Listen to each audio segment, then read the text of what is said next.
Once upon a time, in a peaceful village near the hills of Vermont, there lived an old man named Samuel.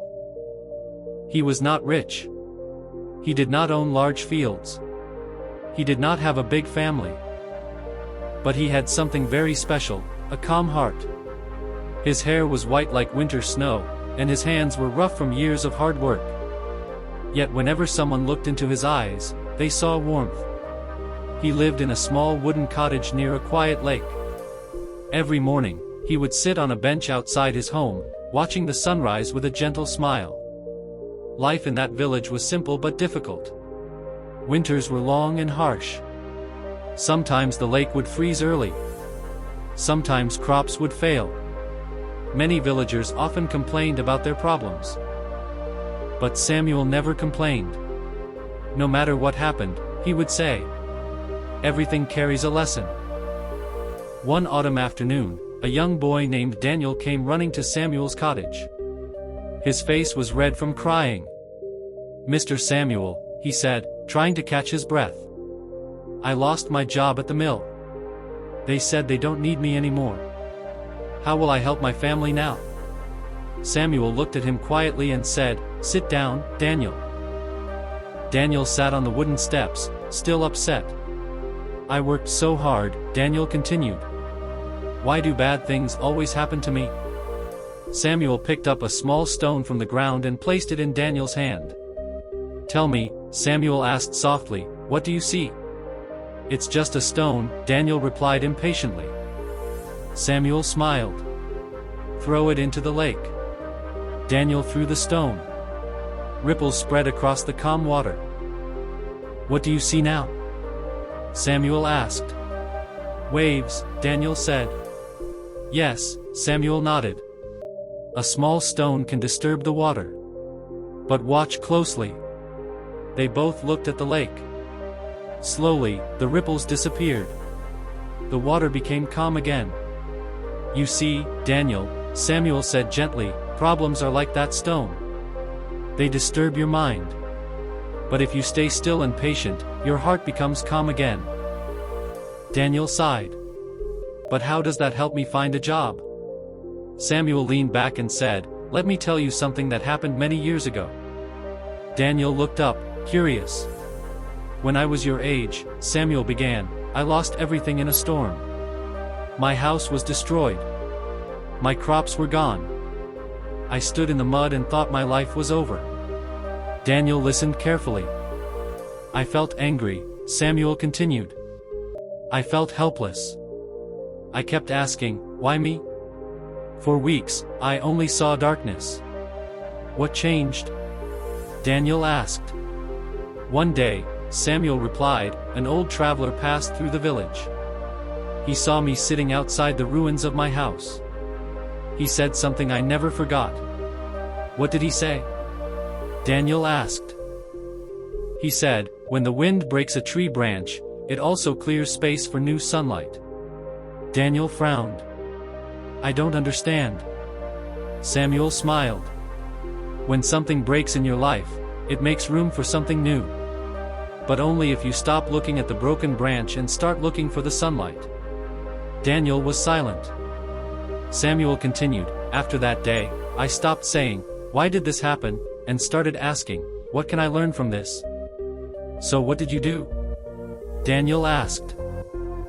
"I began helping neighbors repair their homes. I learned new skills. I met new people. Within a year, I built a stronger house than before. And I found a better way to earn money." Daniel looked surprised. "So losing everything helped you?" Samuel nodded slowly. "Yes. But only because I changed my thinking." Just then, a woman named Clara walked by. She looked worried. "Mr. Samuel," she said, "my crops are failing this year. I don't know what to do." Samuel pointed toward the garden beside his cottage. "Clara, do you see those tomatoes?" "Yes," she replied. "Last year, insects destroyed half of them," Samuel said calmly. "But instead of giving up, I studied how to protect them better. This year they are stronger." Clara sighed. "So you're saying I shouldn't panic?" Samuel smiled. Panic closes the mind. Hope opens it. Clara nodded slowly and thanked him before walking away. Daniel looked at Samuel thoughtfully. So you always think positive? Samuel shook his head gently. No, my boy. I choose positive. Daniel tilted his head. What's the difference?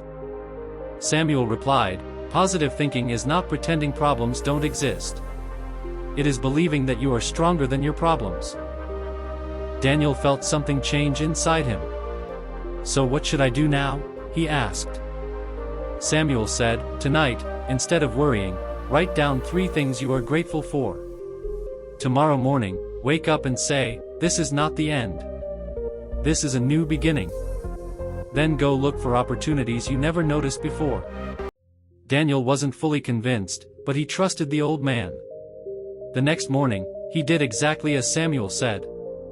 He wrote down, I have my health. I have my family.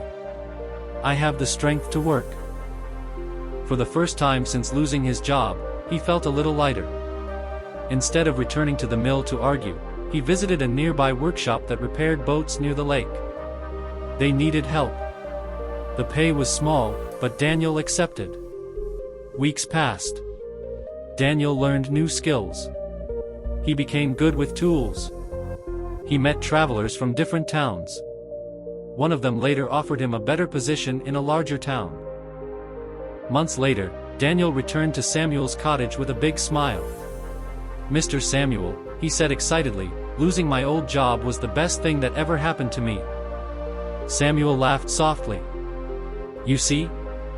The broken branch allowed sunlight.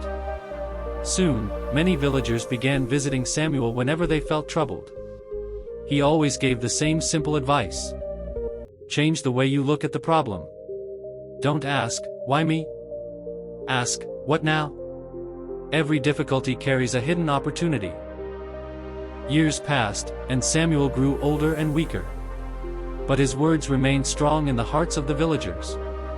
They learned that positive thinking was not magic. It did not remove storms. It did not stop winter. But it gave them courage to face both.